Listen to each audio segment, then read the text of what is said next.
জামাতের আমির শফিকুল ইসলাম তিনি কি বলতেছেন, প্রবাসীরা যদি মারা যায়, আর প্রবাসীদের অনেক বছর আগে এই চাওয়াটা তাদের ছিল, যখন প্রবাসীরা মারা যায় তখন তাদের লাশ নিতে গেলে দেশে নেওয়ার জন্য কোনো অনেক টাকা পয়সা প্রয়োজন হয়।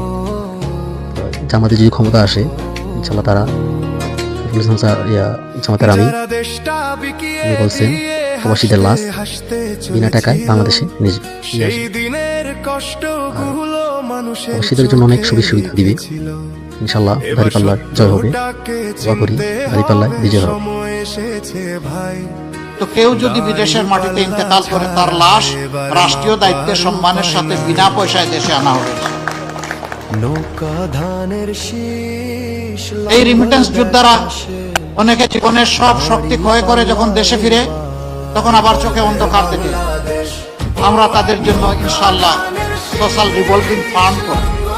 একসময় সে কিছু কিছু কন্ট্রিবিউট করবে, পরবর্তী পর্যায়ে সমপরিমাণ সরকার থেকে কন্ট্রিবিউট করে সে যখন অবসর জীবনে চলে আসবে, তখন তার হাতে ইনশাআল্লাহ আমরা একটা কিছু তুলে দেব। তাহলে হতাশার অভিশাপ তাকে পাবে না ইনশাআল্লাহ।